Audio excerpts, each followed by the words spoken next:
नमस्कार, आप देख रहे हैं न्यू इंडिया लाइव और आपके साथ मैं हूं सलोनी शेबा। नजर डालेंगे आज के अहम खबरों पर।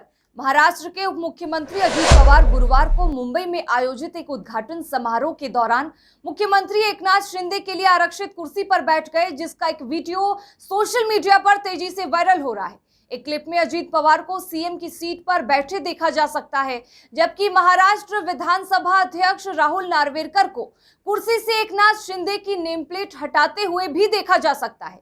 इस वीडियो ने एक बार फिर अजित पवार की महाराष्ट्र का मुख्यमंत्री बनने की आकांक्षा को लेकर सोशल मीडिया पर चर्चाओं का बाजार गर्म कर दिया है।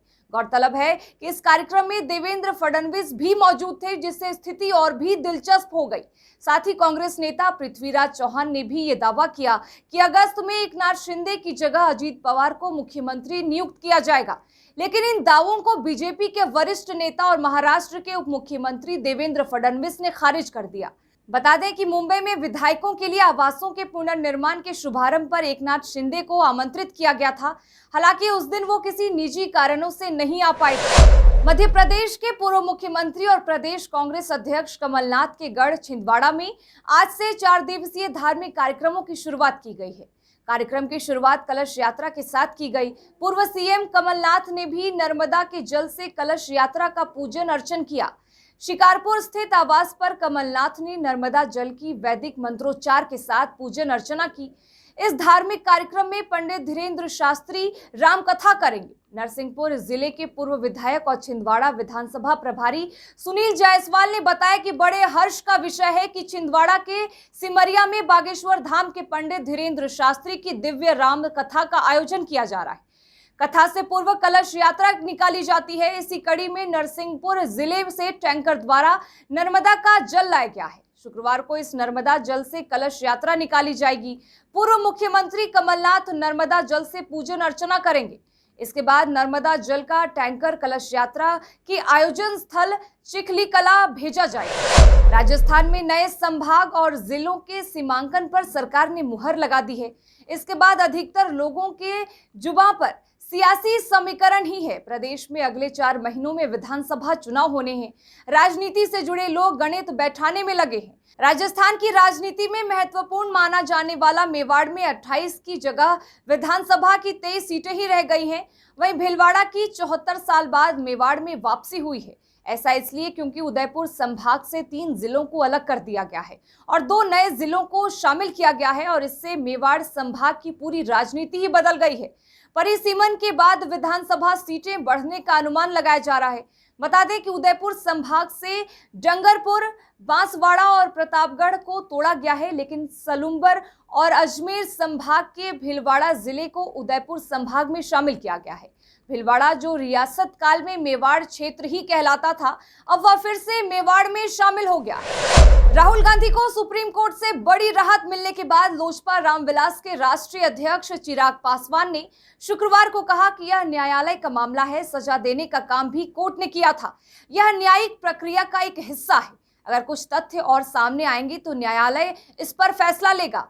वहीं ललन सिंह के बयान पर चिराग पासवान ने कहा कि राजनीति में षड्यंत्र करके किसी के ऊपर बयानबाजी करना ये तो समझ में आता है, लेकिन न्यायिक मामले पर सवाल खड़ा करना उचित नहीं है। तो वहीं जेडीयू के राष्ट्रीय अध्यक्ष ललन सिंह की भाषा पर भी सवाल खड़ा करते हुए चिराग ने कहा कि जिस तरह की भाषा का प्रयोग ललन सिंह ने संसद में किया, यह दर्शाता है कि सदन में नहीं बल्कि सड़क पर किसी से बहस कर रहे हों, जिनके साथ पिछले 15 सालों से राजनीति में सक्रिय हैं। इतना ही नहीं, आगे उन्होंने कहा कि भारतीय जनता पार्टी का आशीर्वाद था कि नीतीश कुमार को मुख्यमंत्री बनाया गया। मुस्लिम स्टूडेंट्स के बुर्का पहनने पर खींचातानी लगातार जारी है। कर्नाटक के बाद अब एक और मामला सेंट्रल मुंबई के चेंबूर से सामने आया है। बता दें कि यहां कुछ स्टूडेंट्स बुर्का पहनकर कॉलेज पहुंची तो सुरक्षा गार्ड ने उन्हें एंट्री देने से इनकार कर दिया। उनका कहना है कि जूनियर कॉलेज में यूनिफॉर्म पॉलिसी बदल गया है। इस बारे में सभी स्टूडेंट्स को सूचित भी किया गया। जब एंट्री नहीं मिली तो छात्राएं कॉलेज के बाहर ही प्रदर्शन करने लगी। एक ने बताया कि वे बुर्का निकालकर ही क्लास अटेंड करती हैं। यह मामला बुधवार का है। बुर्का में एंट्री नहीं दिए जाने को लेकर महिला स्टूडेंट्स और उनके परिवार वालों ने कॉलेज के बाहर प्रदर्शन किया। सूचना मिलते ही मौके पर पुलिस भी पहुंची, जिसके बाद कॉलेज प्रशासन से बातचीत के बाद स्टूडेंट्स को एंट्री दी गई। कॉलेज प्रशासन का कहना है कि 1 मई को पेरेंट्स टीचर मीटिंग बुलाई गई थी। मीटिंग में नई यूनिफॉर्म पॉलिसी के बारे में सभी को बताया गया था। नई पॉलिसी के तहत छात्राएं न तो दुपट्टा रख सकती हैं और न ही बुर्का लगा सकती हैं। जयपुर में एंटी करप्शन ब्यूरो ने देर रात हेरिटेज नगर निगम की मेयर मुनेश गुज्जर के पति सुशील गुज्जर समेत 2 अन्य लोगों को गिरफ्तार किया है। बता दें कि एसीबी की टीम ने ये गिरफ्तारी 2 लाख रुपए की रिश्वत लेने के जुर्म में किया है। एसीबी के additional director general Hemant Priyadarshi ने बताया है कि पट्टा जारी करने के मामले में मेयर के पति ने रिश्वत ली। सूत्रों से मिली जानकारी के अनुसार मेयर के पति ने 2 दलालों के माध्यम से पट्टा के एवज में 2 लाख रुपए की रिश्वत मांगी थी। जिन दलालों के माध्यम से रिश्वत के लिए परिवादी को परेशान किया गया, उनके नाम है नारायण सिंह और अनिल दुबे। इतना ही नहीं, अधिकारी का कहना है कि आरोपी मेयर के पति के बारे में पहले से शिकायतें मिल रही थीं, जिसके बाद जाल बिछाया गया और तीनों को रिश्वत लेते हुए रंगे हाथों दबोचा गया। मामले पर भ्रष्टाचार निरोधक दल के अधिकारियों का कहना है कि सुशील गुज्जर के घर से तलाशी के दौरान 40 लाख रुपए नगद मिले हैं और पट्टे की फाइल भी बरामद की गई है। दूसरी तरफ दलाल नारायण सिंह के घर से 8 लाख रुपए भी जब्त किए गए हैं। उत्तर प्रदेश सरकार में कैबिनेट मंत्री एवं छाता क्षेत्र के विधायक चौधरी लक्ष्मी नारायण ने हरियाणा, राजस्थान, यूपी से सटे सीमावर्ती क्षेत्र एवं अपने विधानसभा क्षेत्र के गांव गढ़ी बरबारी से होकर निकल रही ब्रज 84 कोश यात्रा कर रहे पवित्र यात्रियों से मुलाकात कर उनका हालचाल जाना। वहीं इस मौके पर बलदेवपुरी आश्रम पर पहुंच मौजूद ग्राम वासियों एवं साधु संतों से आशीर्वाद लेकर पुलिस प्रशासन की व्यवस्थाओं की जानकारी ली। कैबिनेट मंत्री ने बताया कि यह गांव हरियाणा राजस्थान के बॉर्डर का गांव है, जो कि ब्रज 84 कोश की परिक्रमा में शामिल है। पुरुषोत्तम मास के महीने के चलते परिक्रमा कर रहे यात्रियों की सुरक्षा के लिए बॉर्डर की सीमा पर पुलिस फोर्स को तैनात कर दिया गया है, ताकि नो हिंसा जैसी कोई घटना सीमावर्ती क्षेत्र से होकर निकल रहे श्रद्धालुओं के साथ न हो सके। इस मौके पर कैबिनेट मंत्री ने प्रतिनिधि नरदेव चौधरी, पुत्र दिव्यांश चौधरी के साथ परिक्रमा करने वाले श्रद्धालुओं को भक्ति भाव में सराबोर होकर प्रसाद का वितरण किया। हरियाणा का, राजस्थान का, उत्तर प्रदेश, तीनों प्रदेशों का बॉर्डर है। ये एक बड़ी सेंसिटिव जगह है। 1947 का हिंदू मुस्लिम दंगा भी इसी जगह से प्रारंभ हुआ था। सन 2000 का दंगा भी इसी जगह से प्रारंभ हुआ। राजधानी दिल्ली में अक्सर शासन और प्रशासन द्वारा किए जा रहे विकास कार्यों में अनियमितता की खबरें सामने आती रहती हैं। अक्सर शासन और प्रशासन की लापरवाही का खामियाजा आम जन को भुगतना पड़ता है। ताजा मामला दिल्ली के रोहिणी सेक्टर 27 से है, जहां हो रहे नाले का निर्माण कार्य स्थानीय लोगों के लिए परेशानी का सबब बन रहा है। यह नाले के काम के लिए खुदाई के कारण लोगों के मकान झुक रहे हैं। नाले के काम के कारण पानी दीवारों में जा रहा है। स्थानीय लोगों ने आरोप लगाया है कि बिना वाइब्रेटिंग के दीवार खड़ी कर दी, सेटरिंग टेढ़ी मेढ़ी है, फर्श से पानी आ रहा है। स्थानीय लोगों का आरोप है कि पक्का काम नहीं हुआ है, मकान गिरने के आसार बनते जा रहे हैं।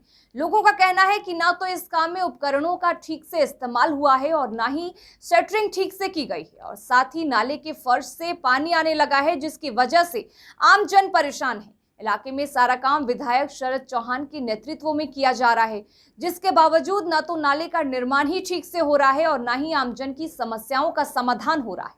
साथ ही मामले पर स्थानीय लोगों ने और क्या कुछ कहा, सुनिए। बरसाती नाला जो बनाया जा रहा है, हाँ। तो इससे क्या परेशानी हो रही है क्या आपको? देखिए वो नाला यहाँ बंद कर रखा, तो मेरे यहाँ देखिए सर पानी चल गया पतला। अच्छा, हाँ नाला पतला, मटेरियल कम लग रही है, तो उस वजह से घरों में पानी जा रहा है। वो तो अभी टूटा हुआ वो ले जा रहा है। ये चलेगा, पानी पीने के लिए नहीं मिल रहा है, धक्के खाना पड़ रहा है। 10 साल के लिए चलेगा, फिर घर में पानी घुस जा रहा है। तो इनके मकान भी टेढ़े हो रखे हैं? हाँ जी, सबका हुआ, जा करके देख लो आप। आप लोगों के भी मकान टेढ़े हो रहे हैं? तो कल को तो मकान गिरने का भी खतरा रहेगा। और क्या, तो वही है, देख लो सामने खड़ा हुआ, बिल्डिंग कड़क हो गई है। तो कोई कंप्लेंट की है वो किसी को? सर अभी तो नहीं किए हैं। ये रोहिणी की सेक्टर 27 है और नरेला विधानसभा में पड़ती है। तो क्या हुआ है यहाँ पर ऐसे? यहाँ पे ये हुआ कि नाले की खुदाई इन लोगों ने चालू की है विधायक फंड से, जो इनको फंड मिला है विधायक को। जी। विधायक ने अब काम चालू कराया है 10 साल के बाद। 10 साल से विधायक तो यहाँ पे आते नहीं है बिल्कुल भी। अच्छा। विधायक देखने नहीं आते, अगर कोई भी जाता भी है तो भी उससे नहीं मिलते हैं। और इन्होंने नाले की खुदाई करनी चालू की। चालू होने में जो हम लोगों के मकान हैं उनमें पानी जाने लग गया। नाले की खुदाई से उसमें पानी जाने हाँ, लगा। पानी जाने लग गया। उसके बाद इन्होंने दीवार तो खड़ी कर दी है। दीवार खड़ी ऐसी की है कि उसके नीचे से पानी जा रहा है। जो दीवार खड़ी करते हैं, नीचे फर्श डाल रखा है, फर्श और दीवार के बीच में गैप है इनके थोड़ी थोड़ी सी, उससे दीवारों में हमारे घरों में पानी जा रहा है। और हमारे मकान, मेरा खुद का मकान है जो 4 इंच झुक चुका है। मेरे बराबर में मकान है वो आधा फुट कम से कम झुक गया है।